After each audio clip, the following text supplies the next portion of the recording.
Grupo GS apresenta Programa Mercado e Consumo. Olá, bem-vindos ao programa Mercado e Consumo. Hoje vamos falar sobre os investimentos de redes japonesas no Brasil. A Daiso chegou no Brasil, como o Sr. Marcos bem sempre entende, no ano de 2012. E de lá para cá nós viemos cada vez mais conhecendo o mercado brasileiro. E também é assunto hoje aqui um dos setores que passou praticamente ileso na crise, o de comida e produtos para animais de estimação, os chamados PETs.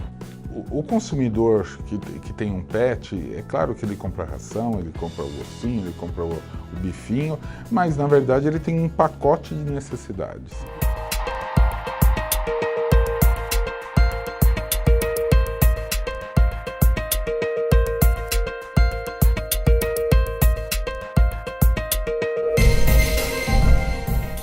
A relação do Brasil com o Japão já passa de 100 anos. A maior população de origem japonesa fora do Japão, de aproximadamente 1,5 milhão de japoneses e seus descendentes, está justamente aqui no Brasil. Mesmo em período de crise, os japoneses nunca deixaram de ver o país com bons olhos. E agora que a economia voltou a reagir, o apetite nipônico aumentou. Com mais de 5 mil lojas espalhadas pelo mundo, a japonesa Daiso está abrindo uma loja a cada 15 dias no Brasil desde o mês de maio. Desde que entrou no Brasil em 2012, a rede tem investido 1,5 milhão por loja. Neste ano, a Daiso abriu 9 lojas em São Paulo. A última foi aberta no Shopping Pamplona e até o final de dezembro, outra unidade será inaugurada no Shopping Pátio Paulista. Conhecida por ser o país das maravilhas das compras, a rede deve terminar este ano com 32 pontos de venda no país. E em 2 anos quer estar também no Paraná e no Rio de Janeiro. A Sukiá, a maior rede de fast food japonesa do mundo, é outra que está investindo por aqui. Com 18 lojas no Brasil, a Sukiá tem projetos para expandir o negócio em São Paulo e interior, com a abertura de mais 10 unidades. Neste ano, foram abertas 5 unidades e para janeiro de 2018 estão previstas mais 2 inaugurações. Mudando agora para o setor de lojas de departamento. Ainda está em fase de namoro, mas quem vai testar o mercado brasileiro em 2018 para uma eventual entrada no país é a Muji. A rede japonesa, que vende 7 mil itens de roupas a canetas, vai abrir uma pop-up no Japan House, espaço que o governo japonês inaugurou em São Paulo. Se agradar o brasileiro, a Muji, com 1.000 pontos de venda espalhados pelo mundo, também deve fincar o pé no Brasil. Para falar desse apetite nipônico, o Papo de Loja acontece direto da Daiso. Reginaldo, obrigado por aceitar o nosso convite de participar do nosso programa. Por que a Daiso resolveu crescer no Brasil? Na verdade, a Daiso chegou no Brasil, como o Sr. Marcos bem sempre entende, no ano de 2012. E de lá para cá nós viemos cada vez mais conhecendo o mercado brasileiro. O que nós mais entendemos foi que havia uma lacuna aqui dos produtos diversificados em um preço mais acessível ao público brasileiro. E por entendermos essa necessidade, que nós focamos bastante em trazer cada vez mais novidades, preço democrático, como nós dizemos, que pode atender a todos os públicos, de A a Z, e tem tido uma grande aceitação do público brasileiro. É interessante que mesmo no início, quando a Daiso chegou no Brasil, era muito conhecido pela colônia japonesa, né? E de lá para cá foi startando porque sempre a cultura japonesa foi muito bem aceita pelos brasileiros. E isso aí só nos trouxe e nos beneficiou bastante a cada instante que nós estivemos aqui no Brasil. E estamos hoje aqui nessa loja que foi inaugurada aí no final de semana passado, e para nós tem sido cada vez mais prazeroso estar junto com o público brasileiro. O brasileiro não está acostumado com a presença de um varejista japonês, né? Os últimos varejistas, que foi a Sunbird e o grupo Yaohan, saíram do Brasil há 38 anos. Por que a Daiso resolveu estar aqui investindo na América Latina e no Brasil? Isso é uma verdade mesmo. Inclusive para nós foi um grande desafio. A Daiso está em mais de 28 países, são mais de 5 mil lojas pelo mundo. E no ano de 2012, como eu citei, teve esse projeto de entrar aqui no Brasil para conhecer e fazer esse teste com o mercado brasileiro, que foi muito produtivo, foi muito significativo para nós, muito interessante. Até particularmente, eu digo por mim, que vivi mais de 20 anos no Japão, fui cliente da Daiso por mais de 20 anos, e poder participar desse projeto aqui no Brasil foi muito interessante e é empolgante até o dia de hoje. E nós, quando chegamos aqui, percebemos cada vez mais a atratividade que a Daiso causava nos clientes. A gente pode ver uma loja dessa que foi recém-inaugurada, num shopping recém-inaugurado agora, com bastante cliente, bastante movimentação. E a cada loja que nós abrimos, nós sentimos isso, que conseguimos chegar cada vez mais perto do público, dos nossos clientes, e isso tem trazido para nós uma motivação de cada vez mais aplicar os nossos negócios, ampliar os nossos negócios aqui no Brasil. Quem é o público da Dyson no Brasil? É um público mais popular? É um público da classe média? Olha, quando nós chegamos aqui, nós tínhamos essa pergunta também em nossa mente, porque praticamente no Japão há já um público definido, praticamente para os clientes Dyson, mas aqui no Brasil nós entendemos que o nosso público é de A a Z. Nós temos aí até nossa loja na Cidade Jardim, como em outros shoppings também, e atendemos a todos os clientes. E nós continuamos nesse formato de querer estar cada vez mais perto onde o público brasileiro está. Nossos preços, como eu disse, vai de R$ 7,99, temos umas promoções de R$ 4,99 até R$ 50, de produtos importados que não se acham em nenhuma outra rede. Então, para nós, aí o nosso público é sempre resumido de A a Z. E quais são os planos da Dyson no Brasil? Em 2018 ela pretende expandir, sair de São Paulo, como que é? Olha, a nossa intenção sim é 2018 começar, nós estamos crescendo aí, é mais pensando não só nos clientes, mas numa forma de logística para poder atender as nossas lojas, como se fosse uma espiral. Então nós estamos indo agora para o interior de São Paulo e nós temos sim a intenção de ir para outros estados também, provavelmente Paraná, estados mais próximos ainda de São Paulo. Por que nós não vamos para outros estados mais distantes? Muitos clientes nos cobram isso.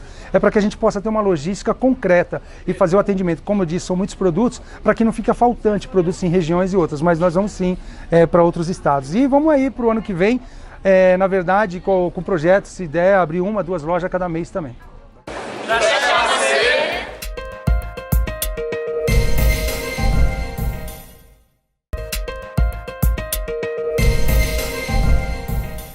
O Brasil possui a 4ª maior população de animais de estimação do mundo, estimada em 120 milhões de cachorros, gatos, alguns tipos de aves e peixes. No Brasil, são cerca de 74 milhões de cães e gatos, com base em dados do IBGE. De olho nessa população tão querida, Sérgio Zimmermann fundou em 2002 a Petz, que se tornou uma das maiores redes de pet shop no país. Para falar sobre este mercado que não para de crescer no mundo e no Brasil, estamos aqui com Sérgio Zimmermann, CEO da Petz, e também com Marcos Gouveia de Souza, diretor-geral do Grupo GS. Sérgio, seja bem-vindo, Marcos também. É uma honra recebê-los aqui no Mercado e Consumo. Prazer é todo meu. Bom, eu queria que você contasse um pouco para a gente, Sérgio, da tua vida antes da Petz, né? Como muitos empreendedores, você passou por várias mazelas, dificuldades, enfim, fracassou antes de ter o sucesso. Conta um pouco desse processo para a gente.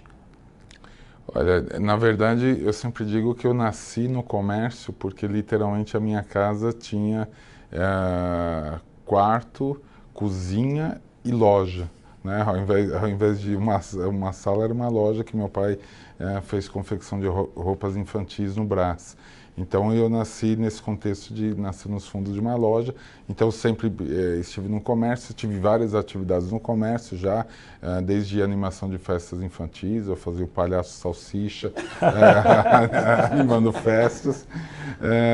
Depois da animação de festas, tive a adega, tive uma pequena loja de supermercado, mas no final eu tinha um atacado de alimentos e perfumaria. Esse atacado durou 10, 11 anos.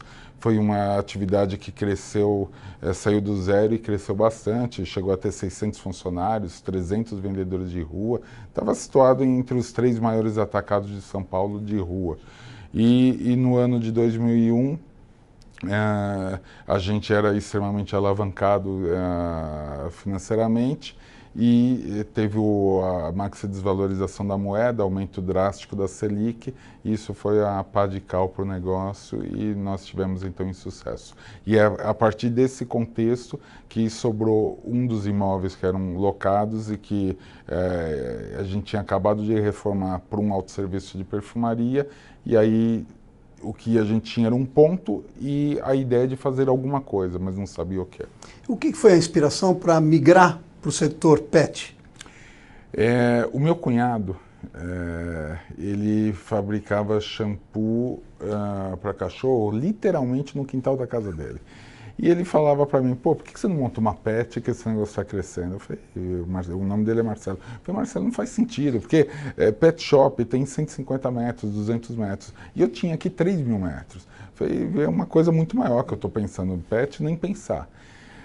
Só que como ele deu uma insistida, eu tinha ideia de fazer uma mega loja de brinquedos, ou fazer uma perfumaria grande de varejo, mas ele insistiu, eu chamei o gerente da Pedigree na época.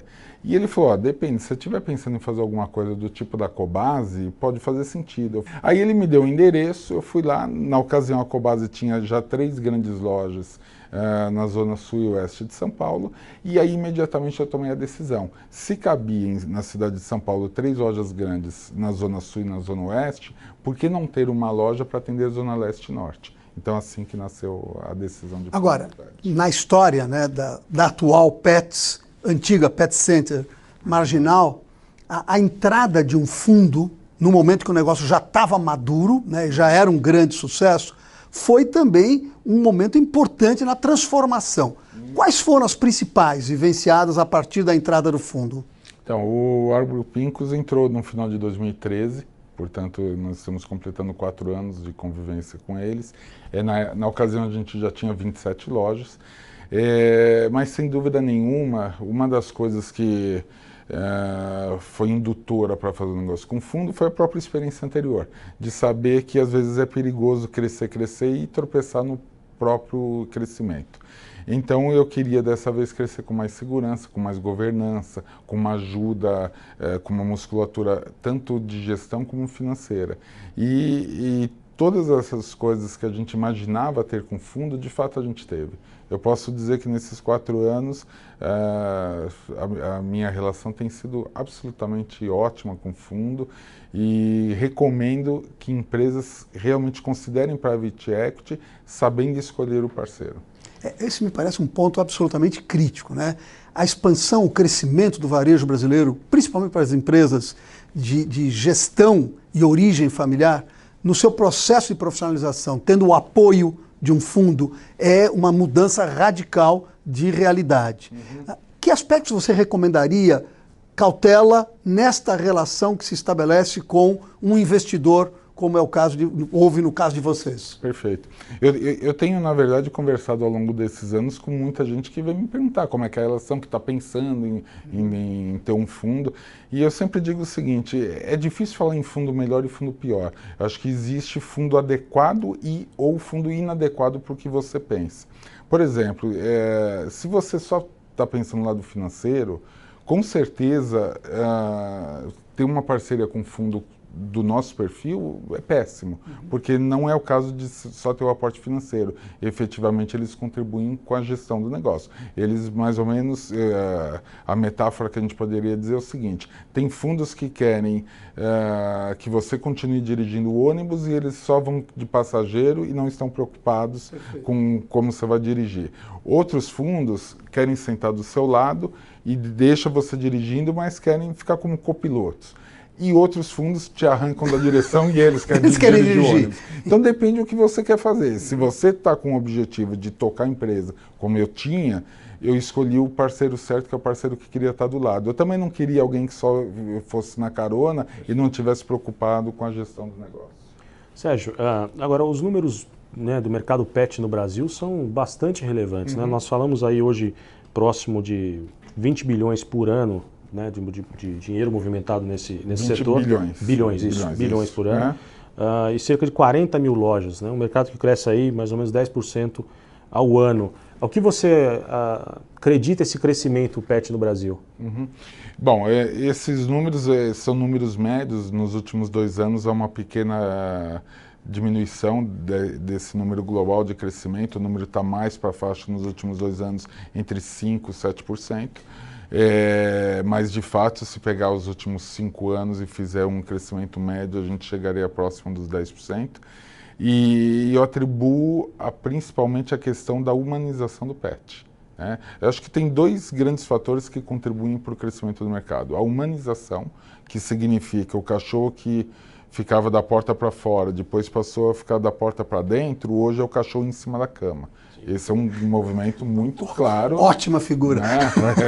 E assim, as pessoas literalmente tratando o pet como membro da família. Um outro fator também que tem contribuído muito para o crescimento do mercado é o nível de informação das pessoas. O que acontece? Muita gente ainda dá resto de comida, não por uma questão financeira, mas por amor. Porque fala, pô, meu cachorro vai comer o que eu como. Quando ele toma consciência que dar resto de comida não é saudável, que o saudável é você dar uma ração balanceada, e os estudos mostram claramente que uma ração balanceada, além de aumentar a qualidade de vida, aumenta a expectativa de vida em até 50%, então a pessoa fala, pô, eu não vou dar mais comida, eu vou dar ração. Então, assim como a aplicação de vermífugo, a aplicação de antipulga, tudo isso aí, na medida que a pessoa vai tendo consciência da importância de agir preventivamente, a indústria vai crescendo. Sérgio, procede essa ideia que a redução da natalidade, o número de filhos e daí para frente, também tem contribuído para ampliar o mercado pet no Brasil?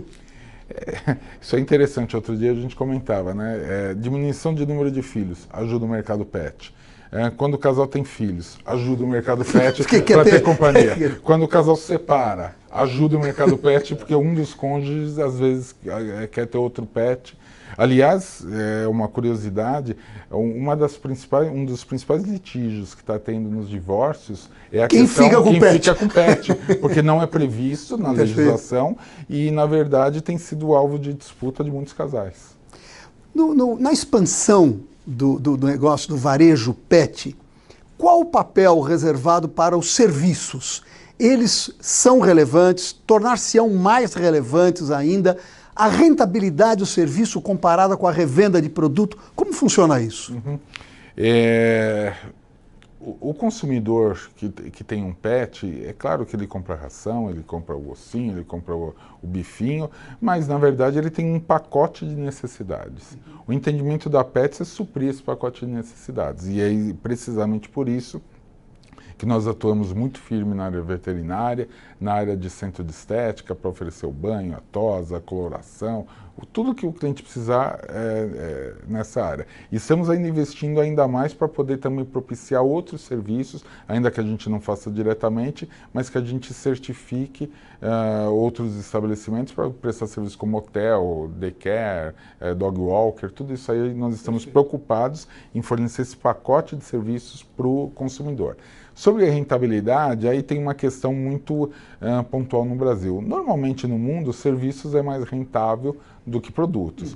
No nosso caso, seguramente é muito menos rentável do que produtos. Por uma simples razão, o mercado brasileiro é extremamente informal, nós concorremos com essa informalidade sendo absolutamente formais. Então, a gente tanto perde margem através dos custos, que nossos funcionários são todos CLT, e a gente tem todos os encargos de CLT, assim como na venda, que todas as nossas vendas são com nota fiscal. Um dos aspectos críticos na gestão de varejo como um todo, mas particularmente no PET também, envolve as pessoas, né? O papel das pessoas, o treinamento, o desenvolvimento das pessoas. Como é que vocês têm tratado isso na PETS e, adicionalmente, a modernização trabalhista? Que benefícios incorpora na gestão de pessoas do negócio de vocês? Bom, na questão do treinamento, isso é sempre uma evolução constante, porque evidentemente que quando nós tínhamos menos lojas, a gente estava fazendo muito treinamento presencial, principalmente quando só tinha operação em São Paulo, então você conseguia reunir e fazer treinamentos concentrados. Hoje nós estamos desenvolvendo tecnologias para conseguir fazer treinamento à distância, através de videoconferência, através de testes que você pode fazer pela internet. Então, a gente está vendo de que jeito que a gente padroniza um padrão de treinamento para o Brasil inteiro. Perfeito. Com os desafios de não ser impossível em termos de custos esse treinamento. Então, a tecnologia tem contribuído muito.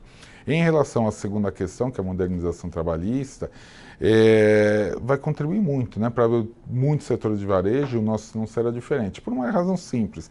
Nós temos uma concentração de demanda, especialmente sábados, domingos, feriados. E até então, nós estávamos impedidos legalmente de, por exemplo, contratar um funcionário para trabalhar só de sábado, só de domingo, às vezes uma senhora aposentada, um aposentado, ou um estudante que não quer trabalhar de segunda a sexta, mas que poderia trabalhar só de sábado e domingo, porque a única forma de trabalhar com essas pessoas antes da reforma trabalhista era na informalidade. Perfeito. A nossa empresa não tem faz. informalidade, então a gente não tinha como contratar. Hoje, felizmente, nós vamos poder legalmente contratar essas pessoas e viabilizar, assim como acontece nos Estados Unidos, né? Tantas pessoas que só trabalham eventualmente no final de semana. E isso permite trazer, por exemplo, o aposentado, o estudante, eventualmente, para ocupar essas posições nesses períodos? Sem dúvida nenhuma. Esse vai ser um foco importante. Nós já estamos estruturando para ajustar essas contratações. E o importante é assim, a gente está vendo isso como contratações adicionais. Perfeito. Né? Porque existia um gap de serviço no período. oferta nesses períodos de maior demanda. Então, na verdade, o que a gente acredita é que a gente vai suprir isso, porque na legislação antiga era muito caro, que você tinha que segurar o funcionário com muita ociosidade durante a semana para atender essa demanda. Agora não, a gente vai conseguir fazer exatamente no momento que acontece a demanda. Sérgio, falando em e-commerce, como que a Petz hoje atua nesse setor, nessa frente? E-commerce para nós, assim como a loja física, a gente tem procurado atuar de uma maneira muito mais ampla, imaginando a situação que se coloca como omnichannel, que é basicamente o seguinte, a gente enxerga de um lado o fabricante que está produzindo alguma coisa, do outro lado o consumidor que precisa ter esse produto em casa. Fazer chegar o produto desse fabricante até a casa do consumidor é obrigação nossa, do jeito que for. Se é por e-commerce, se é com loja física, se é comprando no e-commerce e retirando na loja física, se é indo numa loja física e num terminal, se é por delivery, se é com sinal de fumaça, o jeito que for, a nossa obrigação, e é isso que nós estamos focados, é fazer essa mercadoria chegar na casa do consumidor, do jeito que ele quiser.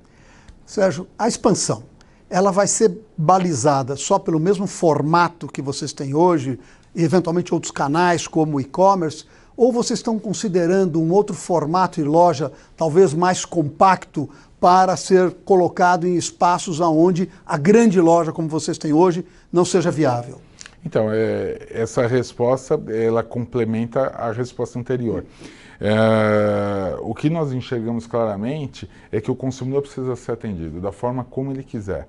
Então, ter lojas grandes é bom para aquele consumidor que em determinado momento quer ter uma experiência de loja, quer passear e tal. Só que em outros momentos ele quer ter uma conveniência, ele quer ter uma loja menor perto da casa dele, que ele não perca mais do que 10 minutos comprando o item. Então a gente também precisa pensar em lojas menores, em bairros mais adensados. A gente precisa ter determinadas lojas, às vezes, dentro de grandes shoppings, para que ele tenha um ponto de contato com a marca no momento que ele está no shopping. Tudo isso aí nós estamos endereçando. E isso, envolvendo, por exemplo, lojas mais compactas, eventualmente permitiria a utilização da franquia como uma alternativa de modelo de negócio para a expansão?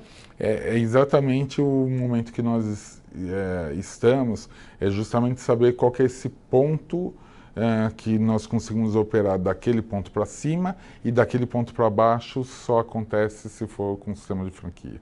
Tá? Então, nós estamos nesse entendimento. Para nós, se a gente vai operar, se vai ser franquia, é secundário. O foco total, como eu disse na questão anterior, o consumidor tem que ser atendido do jeito que ele quiser. Perfeito. Sérgio, o que você destacaria? É uma curiosidade, né? Na verdade, o que você destacaria hoje como um produto que seja novidade, que seja tendência agora nesse meio pet? Bom, a gente tem algumas micro tendências dentro do segmento, mas uma das micro tendências importantes são produtos naturais, ou melhor dizendo, ingredientes naturais utilizados na fabricação da ração industrializada. As marcas de pet food que têm utilizado ingredientes naturais têm tido crescimento rápido, e também o consumidor começa a ter algum nível de rejeição com marcas que, por exemplo, utilizam corantes. Então, cada vez mais o consumidor está consciente em querer dar o melhor para o seu bichinho de estimação. Tá? Essa é uma micro tendência importante. Sérgio, e olhando à frente, o que você imagina vai ser o crescimento do mercado brasileiro no setor pet para os próximos anos, neste novo ciclo que o Brasil está vivendo? Até uma coisa interessante, nesses últimos 2 anos, 3 anos de uma crise mais intensa, de certa maneira, talvez o setor PET, eu arriscaria dizer que o setor de farmácias, ele sofreu um certo benefício, entre aspas, porque o consumidor decidiu o seguinte: eu não vou trocar de carro, eu não vou reformar a casa, eu não vou comprar uma casa nova, não vou trocar o vestuário, e com todas essas decisões, ficou com mais dinheiro livre no bolso. E aí, compras pequenas como farmácia e como PET foram, de certa forma, beneficiadas. A gente percebe que com a retomada da economia, a gente começa a sentir um pouco mais de dificuldade. E eu desconfio que talvez farmácia vai experimentar algum movimento parecido com isso. E a explicação, como hipótese que a gente coloca, é justamente porque ele começou a gastar de novo em vestuário, gastar de novo em outras coisas e, portanto, comprimir um pouco. Então, e eu contextualizo isso para dizer assim, a retomada da economia não significa a retomada para o mercado PET pelo simples e bom motivo que ele não foi afetado que nem os outros. Perfeito. Então, não seria razoável assim, ele não ser afetado e quando retoma, ele cresce muito. Mas nós vamos continuar a ver um processo de consolidação, porque os maiores players estão ocupando um espaço maior no mercado. Isso sem dúvida. Aí a resposta anterior se referia ao mercado como um todo. Uhum. Agora, dentro do mercado, evidentemente que esse modelo que nós representamos, ele tem tido uma aceitação enorme do consumidor nas práticas que a gente tem colocado e é um modelo de migração de conceito de loja, né? Outras coisas que a gente tem feito com o consumidor que tem ido muito bem é, por exemplo, o Pickup Store. Na última Black Friday, 1/3 do que a gente vendeu na cidade de São Paulo, o cliente optou por retirar na loja. Então a gente percebe que já está criando um processo de cultura por parte do consumidor, de ele saber que ele pode comprar na internet e retirar na loja. Muito bem. Bom, a gente chega ao final, o tempo é bem escasso. Quero te agradecer, Sérgio, por ter nos recebido aqui tão bem na sede da Petz em São Paulo. Foi um grande prazer. Muito obrigado, parabéns pelo programa. Tá muito legal o programa. As portas estarão sempre abertas. Marcos, obrigado também pela participação. E a você de casa, eu agradeço pela sua audiência. Não esqueça também da nossa reprise no próximo sábado, às 8h30 da manhã, aqui na Record News para todo o Brasil. Até a próxima semana.